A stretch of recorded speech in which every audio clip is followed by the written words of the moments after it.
मोदी, राहुल और केजरीवाल तीनों बैठकर ये तय कर लो कि ओवैसी क्या है। आम आदमी पार्टी कहती है, दिल्ली में क्या कहती है कि लोकसभा तुम्हारा, असेंबली मेरी। मोदी जी, भाजपा वालों, रूपाला साहब, ये आप किसी और को जाकर ये ज्ञान दीजिए, हमको ज्ञान मत दीजिए। आप देख रहे हैं देश लाइव, देश की आवाज।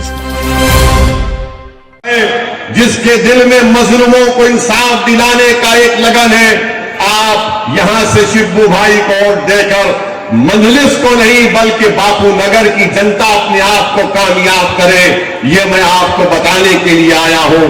दूसरी बात मेरे अजीज दोस्तों और बुजुर्गों, दूसरी बात यह कि लोग बोलते हैं कि मजलिस के तेलंगाना में 7 एमएलए, आपने क्या काम किया।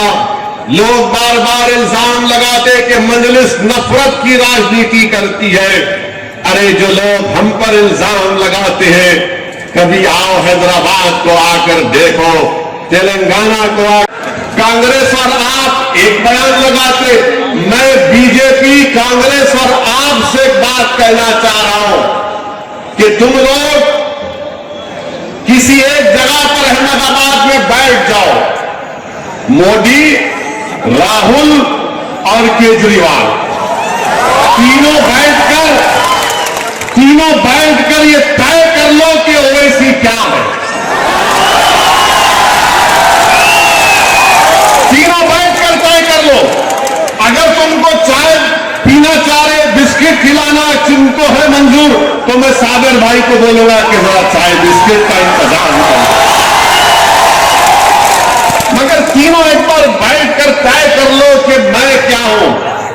मुझे तुम क्या पुकारते हो उसकी कोई फिक्र नहीं है, क्योंकि मुझे मालूम कि जब तक अल्लाह मुझे जिंदा रखेगा, सेहतमंद रखेगा, ये तमाम लोग मुझ पर इल्जाम लगाते रहेंगे, तो मैं इनसे इतना ही कहूंगा कि कोई पत्थर से ना मारे मेरे दीवाने। मेरे अजीज दोस्तों और बुजुर्गों, ये इनका निशाना आप देखेंगे कि सागर काबुलीवाला साहब अपने विधानसभा की तरक्की के लिए अहमदाबाद के मेयर से मिलते हैं, उन सबको पेट में दर्द शुरू हो गया। ये सागर काबुलीवाला मीटिंग किए। अरे दीवाने, जनता के दरमियान मीटिंग कर रहे हैं। सागर काबुलीवाला तो आम आदमी पार्टी की तरह नहीं कर रहे कि आम आदमी पार्टी कहती है, दिल्ली में क्या कहती है कि लोकसभा तुम्हारा, असेंबली मेरी। मोदी जी, मेरे अजीज दोस्तों और बुजुर्गों, तीसरी बात यह है कि कल बीजेपी की तरफ से यह ऐलान आया कि गुजरात में यूनिफॉर्म सिविल कोड बनाएंगे, यकसा सिविल कोड बनाएंगे। अब आप बताइए, और फिर आज हमारे मीडिया के लोग हमसे मिलने आए, उन्होंने कहा कि नरेंद्र मोदी की कैबिनेट के गुजरात के एक सीनियर मंत्री हैं, रूपाला साहब ने कहा कि एक देश में एक कानून रहना। भाजपा वालों, मेरे कान में फूल नहीं है, मैं जानता हूं हकीकत क्या है। बीजेपी कहती है कि एक देश है तो एक कानून होना चाहिए। बीजेपी को यह समझना चाहिए कि आपके पास थम्स अप लोग होंगे, हमारे पास नहीं है। हम पढ़ना लिखना जानते, हम संविधान पढ़ते हैं। संविधान में एक है स्टेट लिस्ट, एक है यूनियन लिस्ट, एक है कंकरेंट लिस्ट। यानी जो यूनियन लिस्ट है वो दिल्ली की सरकार कानून बनाएगी, जो प्रदेश की लिस्ट है वो प्रदेश की सरकार बनाएगी। एक कंकरेंट लिस्ट होती है, अगर प्रदेश सरकार कानून बनाती है वो भी बना सकती, मगर अगर केंद्र की सरकार बनाएगी तो उसका कानून चलेगा।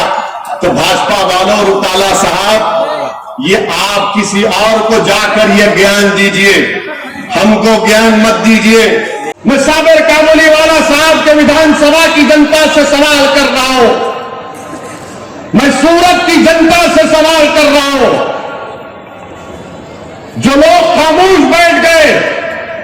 जब बिल्किस के कातिलों को छोड़ा गया, जिन्होंने खामोशी अख्तियार की और जिसने बिल्किस के हक के लिए खड़ा हुआ, जिसने बच्चों को लाठी से मारी, जिसने उनकी तकलीफ को अपने सीने में महसूस की, उनको मारना यह देखा है कि ये मेरी औलाद को मार रहे हैं। अब आपको फैसला करना है कि क्या आप मुझे सजा देंगे या मुझे इनाम देंगे। यह आपको तय करना है कि क्या आप मुझे सजा देंगे या इनाम देंगे।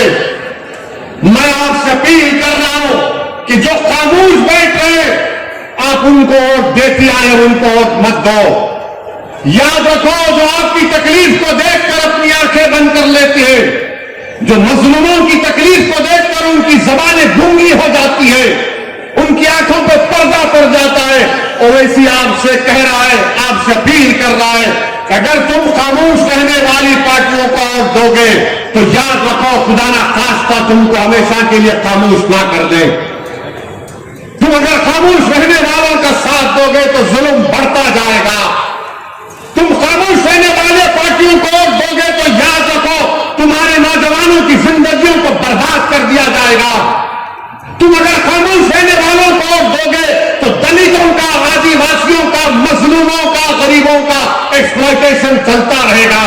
बोलने वालों का साथ दो, लड़ने वालों का साथ दो, जो इस जुल्म के खिलाफ एहतजाज बुलंद करते हैं उनका साथ दो आप। अब आपको तय करना है कि आप खामोश रहने वालों का साथ देंगे या गरीबों की आवाज, उनकी तकलीफ को समझने वालों का साथ देंगे। बिल्किस बानो गुजरात की भी बेटी है और भारत की भी बेटी है। जिन बच्चों को मारा गया वो हर किसी की औलाद है। मेरे अजीज दोस्तों और बुजुर्गों, इसीलिए मैं आपसे अपील कर रहा हूं कि ये विधानसभा के चुनाव हमारे लिए अहम है। अगर मजलिस के विधायक जीत कर जाएंगे तो चाहे बापू नगर हो या साबर काबुलीवाला साहब की विधानसभा हो, ये अगर एमएलए बन के जाएंगे इंशाअल्लाह, तो गुजरात की विधानसभा में वो गरीबों और मजलूमों की इंसाफ की लड़ाई लड़ेंगे। हमसे आज लोग आकर कहते हैं कि 3 है, 3 का क्या होगा। मैं ये कहता हूं कि तुम 3 की क्यों बात कर रहे हो, मैं तो 3 को 12 करने की कोशिश कर रहा हूं। मैं 3 को 12 करने की कोशिश कर रहा हूं, मेरा साथ दो। मगर वो लोग बोलते नहीं 3 है। अरे 3 नहीं, 3 को और बढ़ाओ। जब हमारे पटेल भाई मुसलमानों के बराबर उनकी आबादी है, कितने उनके एमएलए हैं? 42 उनके एमएलए हैं। मैं मुबारकबाद देता हूं गुजरात के पटेल भाइयों को कि वो कांग्रेस में भी है, भाजपा में भी है, हर पार्टी में, मगर जब अपने कैंडिडेट की बात आती तो सब एक होकर उसको कामयाब करते हैं।